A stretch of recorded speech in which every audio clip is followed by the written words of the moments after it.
No inheritance for failures, Dad declared at the family meeting. Uncle Bob added, only successful children deserve it. I stayed quiet. The bank called. Ms. Williams, confirmed suspension of their $200 million trust access? The boardroom at my father's company headquarters had floor-to-ceiling windows overlooking downtown Seattle. 23 family members sat around the massive conference table. Third-generation wealth written into every designer suit and diamond watch. I sat near the back, notebook open, observing what my family called their annual succession planning meeting, but what really amounted to a quarterly competition to prove who deserved Grandma Ellen's money most. Let's address the elephant in the room, my father announced, standing at the head of the table with a PowerPoint remote in hand. Richard Williams, CEO of Williams Capital Holdings, a man who'd inherited his position and spent 30 years pretending he'd earned it. This family has a problem with entitlement.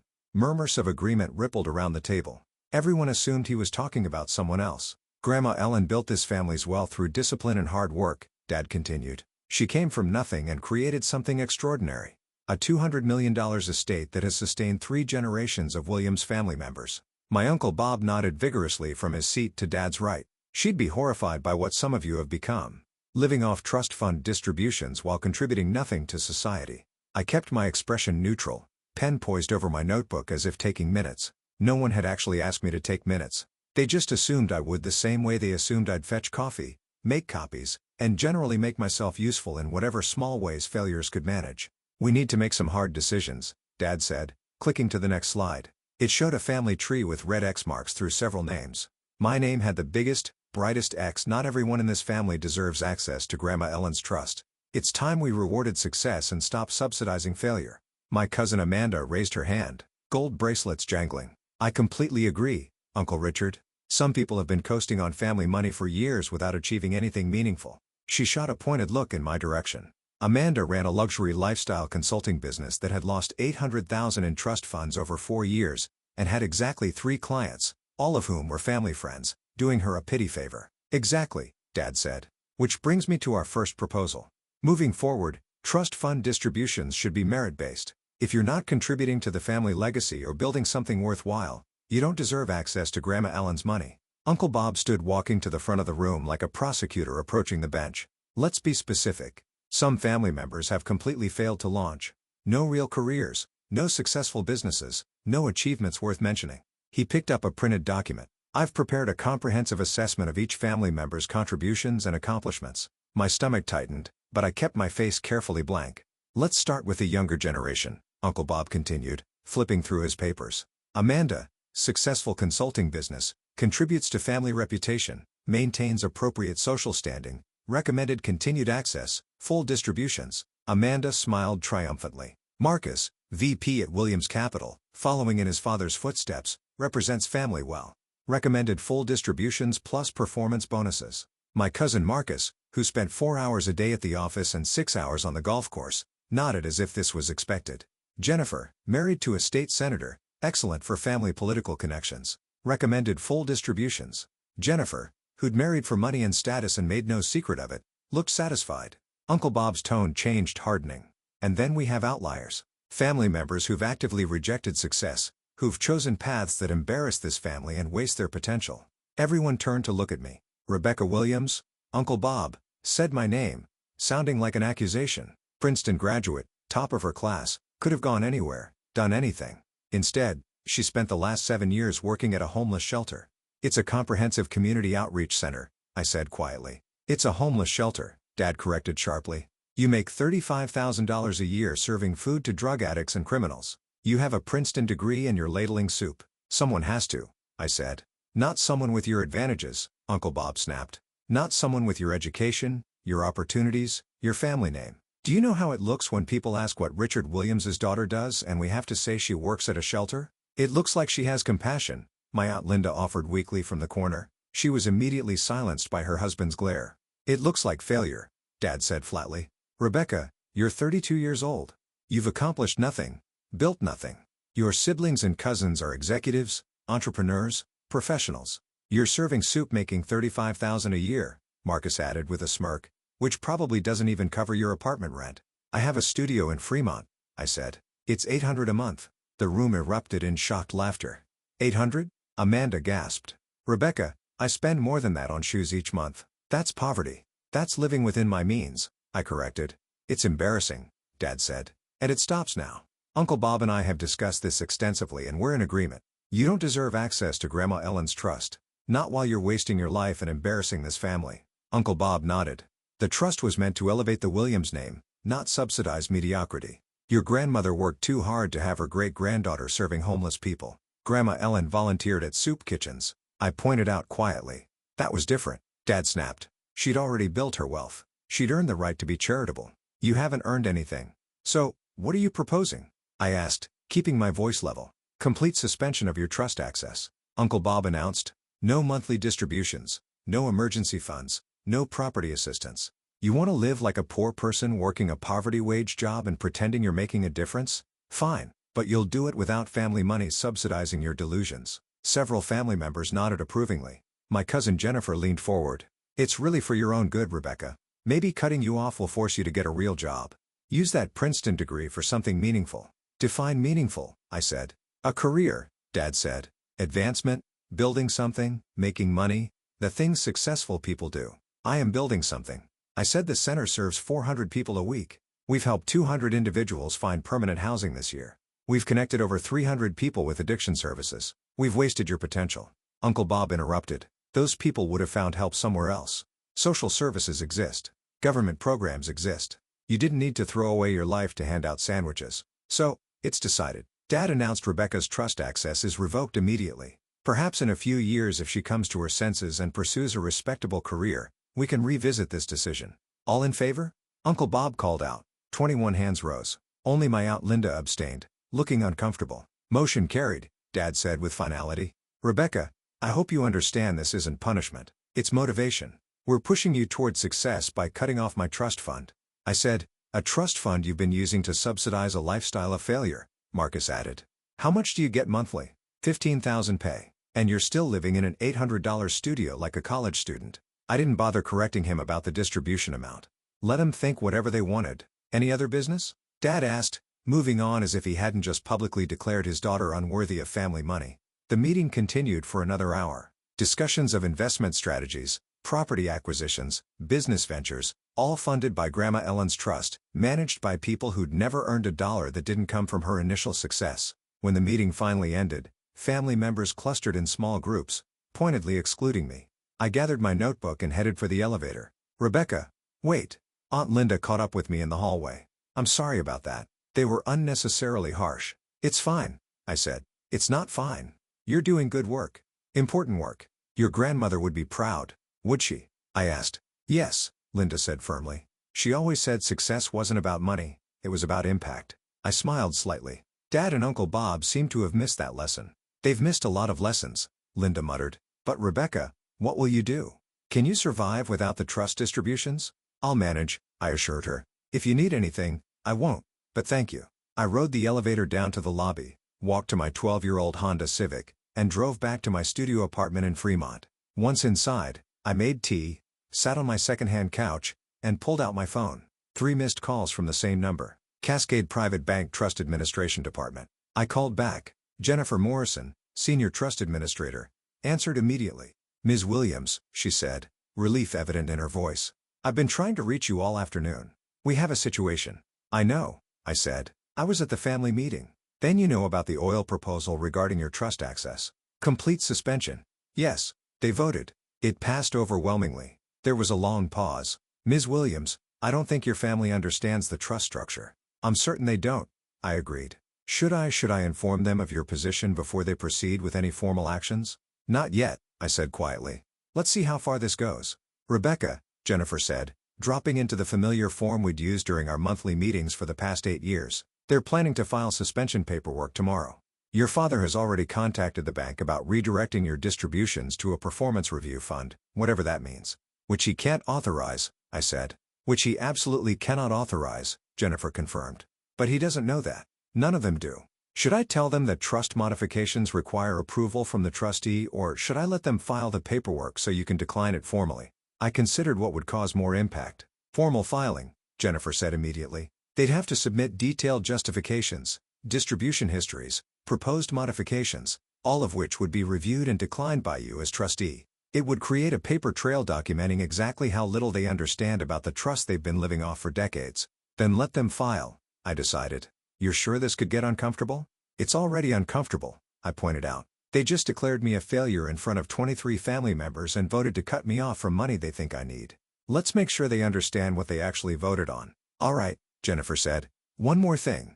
Your Uncle Bob called this afternoon asking about accelerating his distributions and redirecting funds from underperforming beneficiaries. He specifically mentioned reallocating your monthly amount to Marcus and Amanda for their business ventures. Of course, he did. He seemed quite confident the bank would comply. When I asked for proper authorization, he said he'd handle the administrative details tomorrow. I closed my eyes. Uncle Bob had always been ambitious, but this was bold even for him. What would those redistributions amount to? Your current monthly distribution is $38,000. Your uncle wants to split it between Marcus and Amanda, $19,000 each, in addition to their current distributions of $42,000 and $35,000, respectively. Plus, he's requesting a one-time business capitalization payment of $500,000 total for their ventures. Based on what authority? Based on his assumption that he has some, Jennifer said dryly. Ms. Williams, your family seems to believe the trust operates like a family democracy, that decisions get made by vote, that your father and uncle have management authority. Grandma Ellen would be horrified, I murmured. Your grandmother was very specific in her trust documents, Jennifer said. She wanted someone with financial wisdom, charitable values, and the strength to resist family pressure. That's why she chose you. That's why she chose a 32-year-old serving soup, I said. Not exactly what the family expects, exactly what they needed, Jennifer corrected. Should I schedule a formal review meeting? I'll need to inform them that their suspension request has been received and will be reviewed by the trustee. Standard procedure. Schedule it for next week. I said, give them time to feel confident. Let Dad and Uncle Bob draft their justifications and plan their fund redistributions. Let them believe they're reshaping the family's financial future. You're enjoying this, Jennifer observed. I'm dreading this, I corrected. But if they're going to publicly humiliate me and declare me unworthy, they should at least understand who they're humiliating.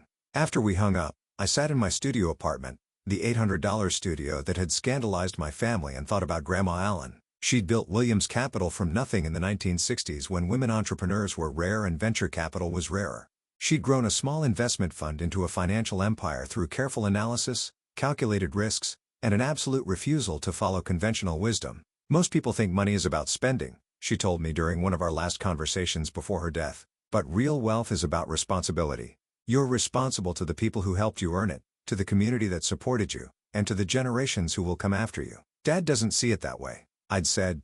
I was 24 then, fresh out of Princeton, watching my father treat the family business like a personal piggy bank. Your father thinks money is a score, Grandma had replied. Something you accumulate to prove you're winning. He doesn't understand that wealth is a tool for building something bigger than yourself. And Uncle Bob thinks money is power. Something you use to control people and situations. He's never understood that real power comes from knowing when not to use your resources. What do you think money is? I'd asked responsibility, she'd said simply, and Rebecca, you're the only one in this family who understands that. 6 months later, she died, and the reading of her trust documents had been the first shockwave through the Williams family. Ellen Williams had established the family trust with $100 million from her company's sale. Through careful management and continued growth investments, it had reached $200 million. It provided substantial monthly distributions to all family members, funded business ventures, and maintained the lifestyle everyone had come to expect. But the trust documents contained one provision that no one had anticipated. Sole trustee authority vested in Rebecca Williams, effective upon Ellen Williams' death. Not Richard Williams, her son and CEO of Williams Capital.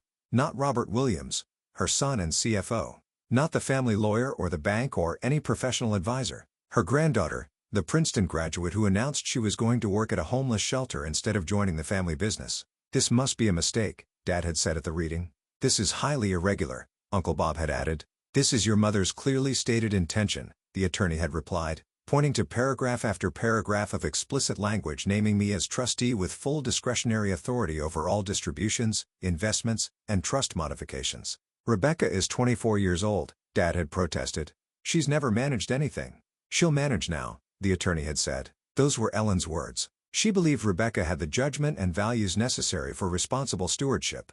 They tried to contest it. For 3 months, lawyers had reviewed the documents, looking for loopholes or grounds for challenge, but Grandma Allen had been thorough. The trust was ironclad, and my position was absolute. Eventually, they'd accepted it with conditions.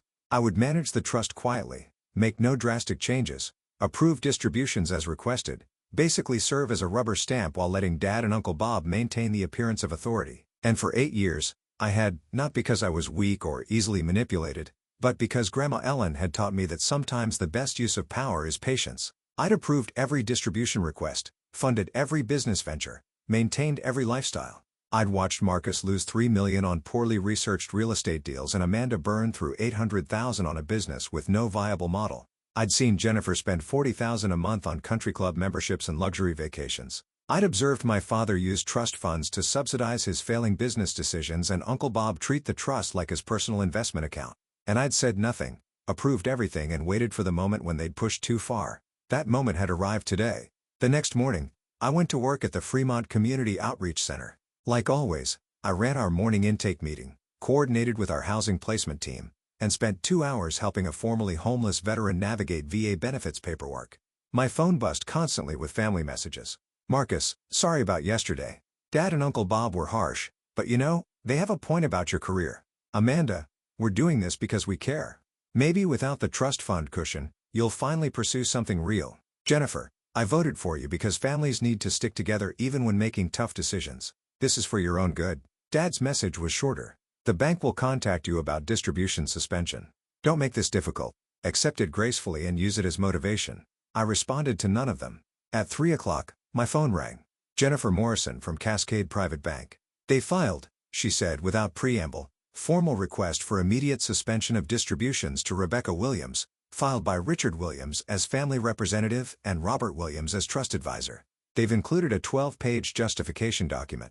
12 pages, I repeated. It's quite detailed. They cite your career choice, income level, lifestyle, and what they call fundamental misalignment with family values. They've also included the vote tally from yesterday's meeting as evidence of family consensus and the reallocation requests. Separate filing. Uncle Bob wants to redistribute your monthly distributions and access your emergency fund allocation for business capitalizations. He's requesting immediate authorization for $900,000 in total fund transfers. $900,000, I said slowly. $500 for business capitalizations as discussed, plus $400,000 representing your accumulated emergency fund that he claims you don't need since you're financially irresponsible. I was silent for a moment, processing the magnitude of their miscalculation.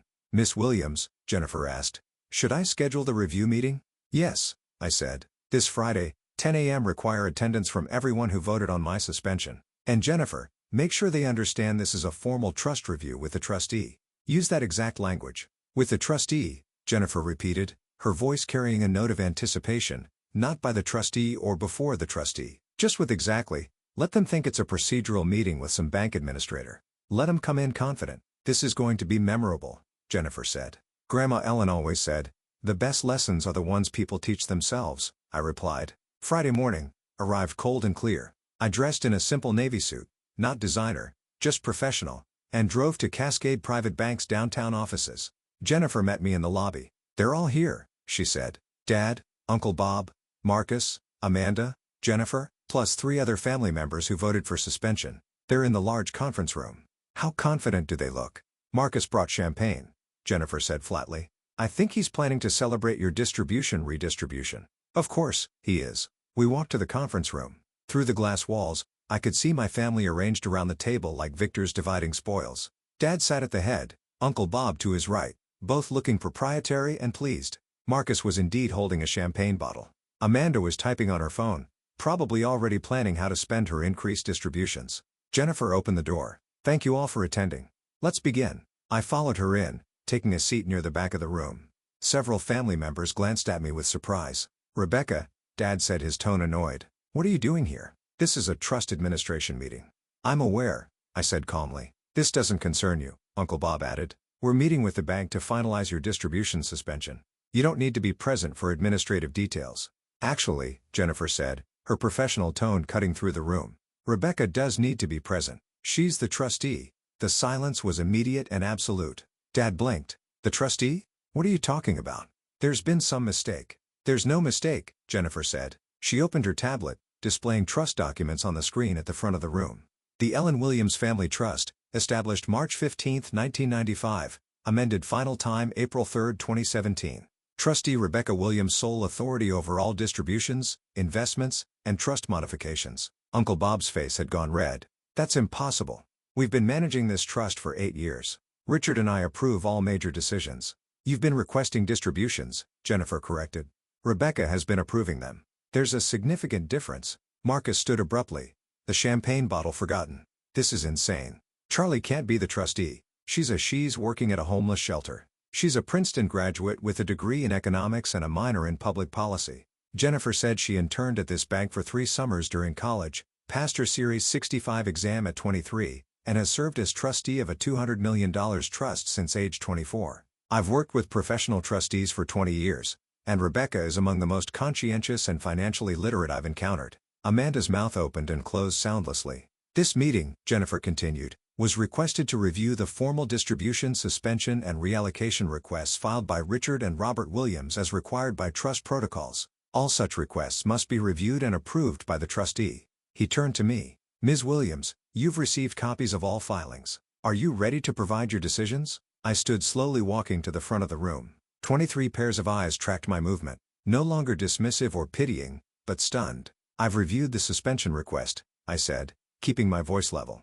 The 12-page justification detailing my supposed failures and unworthiness.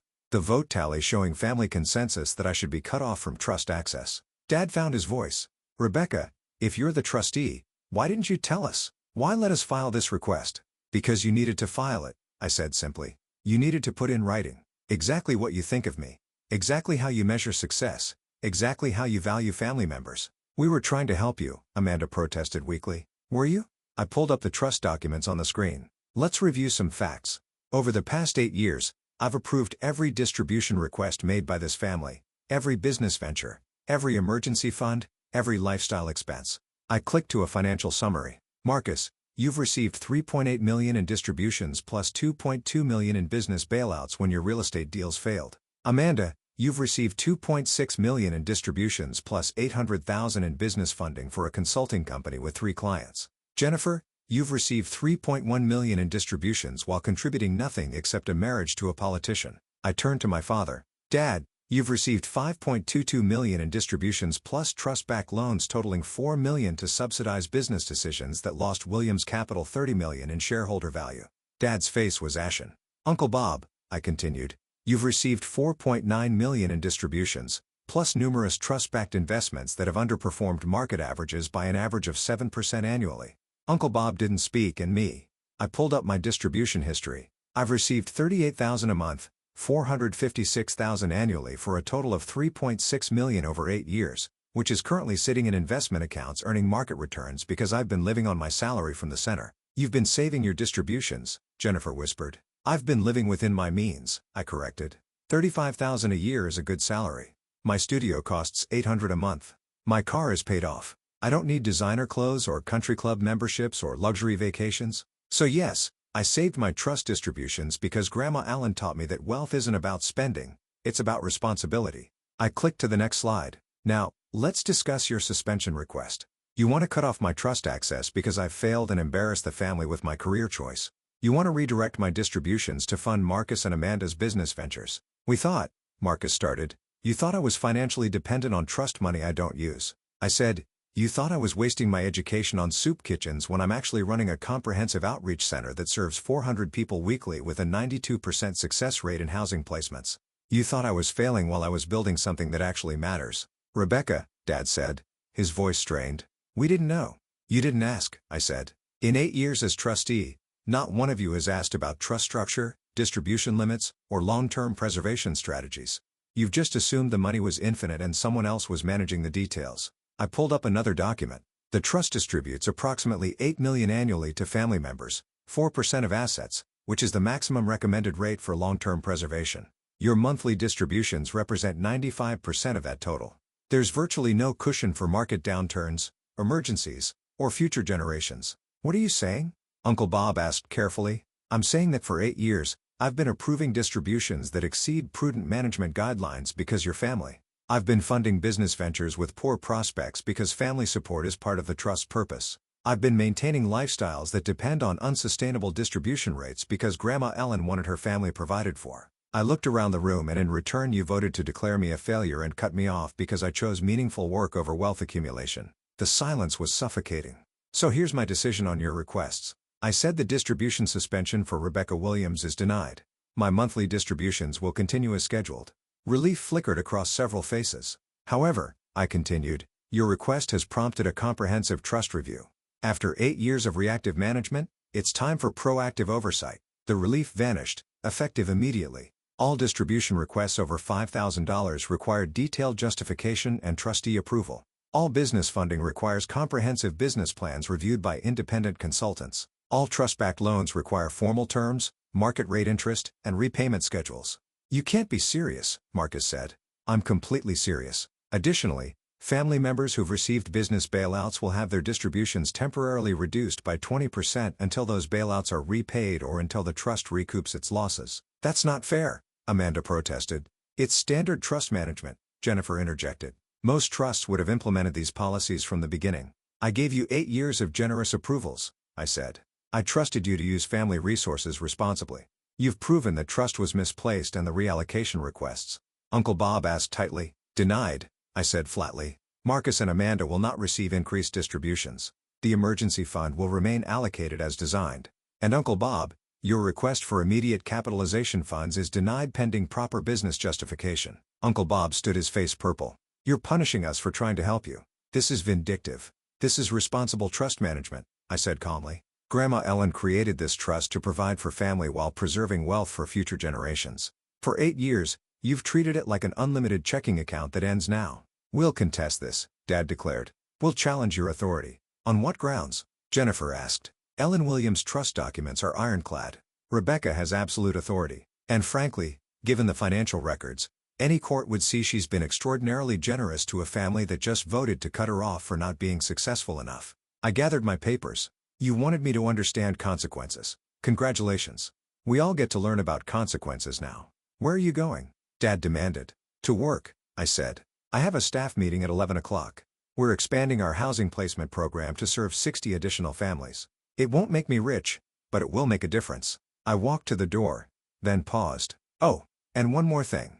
The vote you took at the family meeting, the one declaring me unworthy of trust access. I'm having it documented in trust records, not as punishment, as education, so that someday when your children and grandchildren ask how trust management works, they'll see exactly what happens when family confuses wealth with worth. I left them in the conference room, stunned and silent. As I drove back to the center, my phone started ringing. First, Amanda, Rebecca, please, can we talk? I didn't understand. Then Marcus, this is insane. You can't just change everything. Then Jennifer, I'm so sorry. I voted for you, but I didn't know. Dad's message came as I pulled into the Sense parking lot. We need to discuss this as a family. This isn't how Ellen would have wanted things. I responded for the first time in 5 days. Grandma Ellen knew exactly what she wanted. She wanted someone who understood that success isn't measured in dollars and status isn't measured in titles. She wanted someone who'd protect this family from its own worst instincts.